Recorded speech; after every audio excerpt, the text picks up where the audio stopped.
victimes.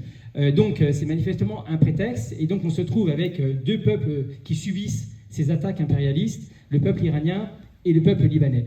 Et dans le second cas, c'est vrai que Macron a protesté, voilà, il a dit que c'était pas bien, que Netanyahou devait arrêter, mais il ne fait rien de concret pour aller en ce sens, alors qu'il suffirait, par exemple, de rompre des accords faits avec Israël, de sortir des accords commerciaux faits avec Israël, aussi bien au niveau de la France qu'au niveau international, de rompre des relations diplomatiques pour exercer au minimum une pression politique, mais il n'en fait rien. Donc on a affaire à un gouvernement qui, de facto, cautionne cette opération. Et donc je voulais commencer par ça, parce que notre liste, pour la mairie de Paris comme pour le 5e arrondissement, s'inscrit dans une perspective internationaliste.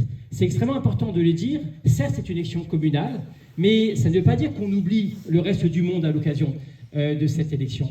Pour nous, l'ensemble des questions sont liées, et nous devons dire notre solidarité en tant que militants dans les manifestations, mais aussi si nous avons des élus, quand nous avons des élus, ils ont la responsabilité de défendre une orientation politique de soutien, de solidarité avec l'ensemble des peuples opprimés du monde.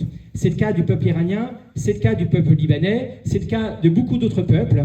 Et donc, une municipalité, surtout celle d'une capitale comme Paris, a des moyens pour faire valoir concrètement cette solidarité. Par exemple, on s'engage dans notre programme à ce que 0,3% du budget de la ville soit consacré spécifiquement à des actions de solidarité internationale. Donc c'est une augmentation significative du budget pour ces sujets-là.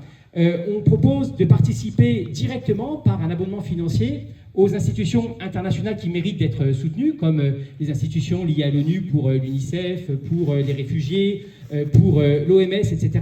Vous savez que les États-Unis se sont retirés, ou en tout cas cessent de financer ces institutions qui jouent des rôles assez importants pour venir en aide aux peuples qui en ont besoin, ou pour des catégories comme les enfants, etc., ou les réfugiés qui en ont besoin. Et donc, nous nous engageons à ce que la ville de Paris soit au premier rang des villes du monde qui aideront ces peuples et ces personnes qui en ont un réel besoin.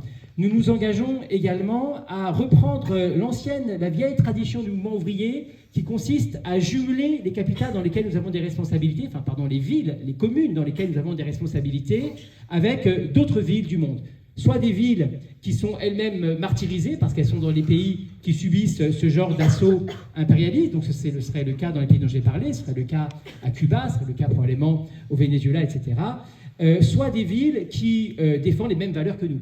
Donc il y a évidemment d'autres villes qui sont dirigées par des forces politiques de gauche radicale, qui défendent réellement, sincèrement, les mêmes valeurs que nous. On peut penser maintenant à New York, etc. Il y a beaucoup de villes comme ça, avec lesquelles nous allons essayer de mettre en place des jumelages pour que les citoyens et les citoyennes de Paris, les habitants, sachent que les valeurs qu'on défendra en dirigeant la mairie de Paris sont les mêmes que celles qui sont défendues partout autour du monde par des orientations politiques, par des partis politiques, par des groupes de citoyens qui défendent les mêmes positions. C'est très important d'avoir ces liens de solidarité, et donc je voulais qu'on place cette réunion, sous les auspices de ce combat anti-impérialiste et internationaliste.